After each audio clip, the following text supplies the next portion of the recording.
So what we're looking at today is a way to combine ink and a pen along with colored pencil.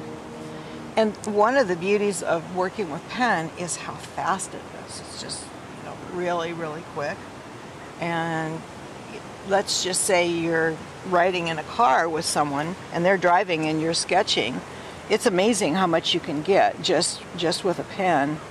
And what's fun is then later on in the day you get home and you get to fill in all the color. So first of all, I am doing a little landscape on the Willamette River, and here is a bank in the foreground, and I'm creating a little bit of a diagonal. But my main interest is the clouds and the tree line. So we're going to vary the tree line a little bit. Not too worried about all these details. I'll sketch. I've got a cloud that looks a little bit like a crocodile, a tree line, and then an anchoring tree on the edge. And I'm just looking at the basic shapes. Here is an interesting shape up here. This negative shape here is interesting. So you're just doing a quick check of what that might look like. I'm choosing my colors. I know I'm going to need a white to make a very light blue sky. I know that I'm going to start with my lightest colors first, and look at all the yellow that's infused into this scene. Every single color on land is deeply infused with yellow. So I've got a screaming yellow zonker green, I've got a lemon yellow called chartreuse, and I've got a lime green. And then I'm probably going to also use a warm sunny yellow too. So just like in painting for you painters, let's just start with a base of yellow. And one of the things that I want you to get today is I want you to see that, see where the ink line is? I'm coloring right over it. This is not a time to stay within the lines. We're creating sort of a halo, a glow, but anybody can look at a photo of this. I am creating a piece of artwork with this.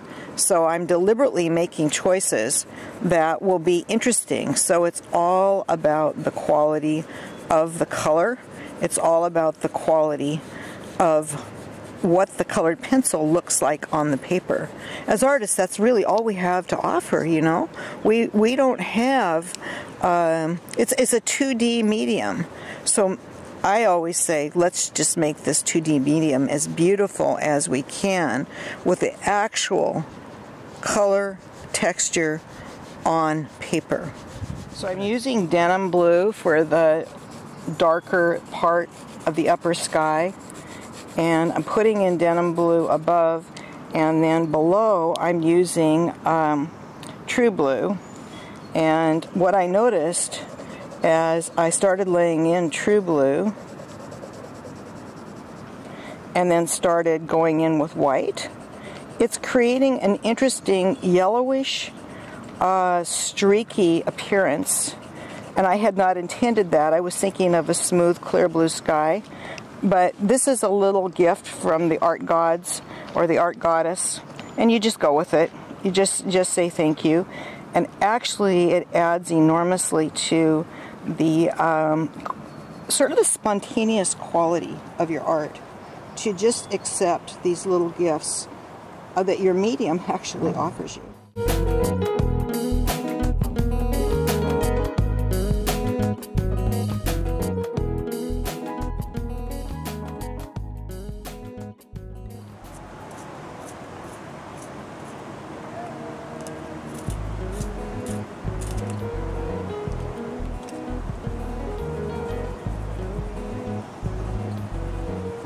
So you've noticed that I've gone across the sky with white, but I'm also going across the sky with blue alternately.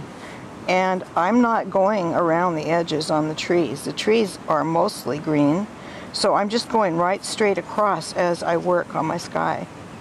And just sort of accepting, you know, little extra marks that show up. And I'm holding the pencil on the side. And so this is my next layer, and we're doing this all in layers.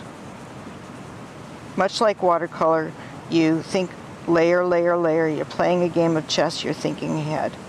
So here's our green bush right over the yellow. How much prettier to put blue over yellow than just a solid green. Notice that I'm using light green, and now I'm going to medium green. And the last thing I'll do is use a dark blue or an indigo and probably go with the dark green.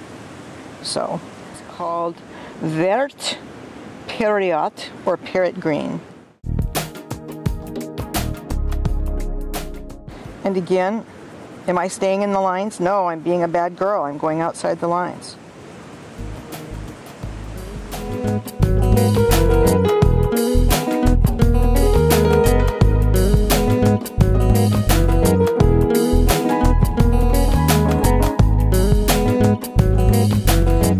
One of the properties of colored pencil is that it's a little bit difficult to get darks. This is called black cherry, and as you can see, it's sort of a dark purpley color, like a Bing cherry. And I'm just introducing some shadows into this anchoring tree over here on the side.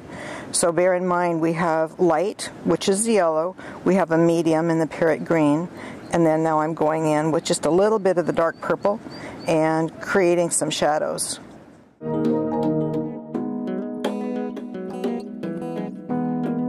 This is ultramarine blue, and in Prismacolor that's number 902.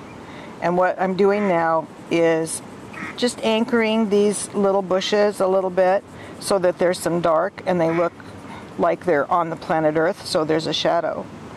And this is sort of a deeply red blue, lots of red embedded in it.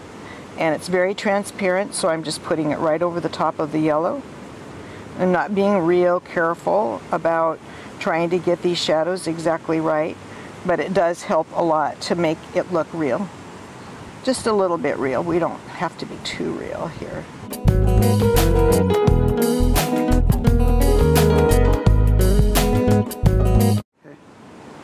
Still using the ultramarine pencil, and this is our third layer. Yellow went down first, parrot green went down second, and the ultramarine went down third. And with every picture, just about, you're going to want a dark, a medium, and a light of any color that you're going to use. And especially greens, they look best by far if there's a dark, a medium, and a light. And the light is usually yellow, seeing how that's inherent in green. Okay.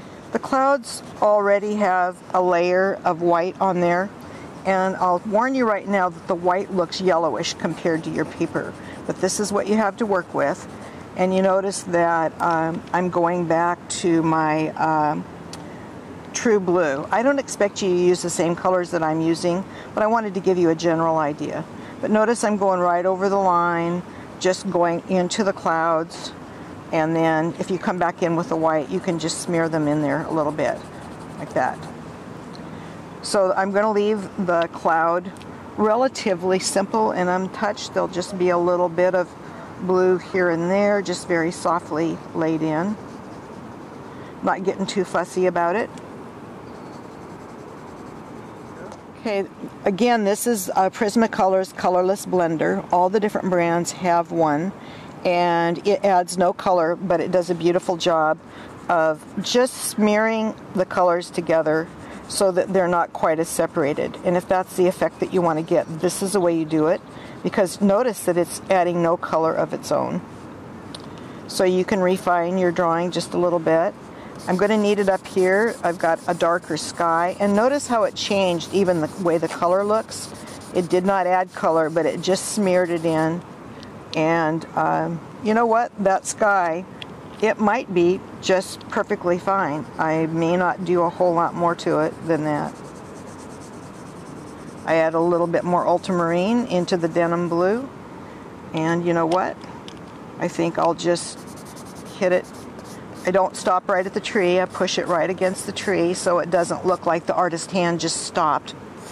You always want it to look like you're going off the page.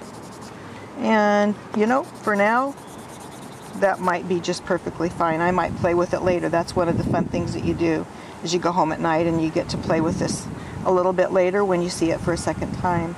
So, ladies and gentlemen, this is your first my first little landscape.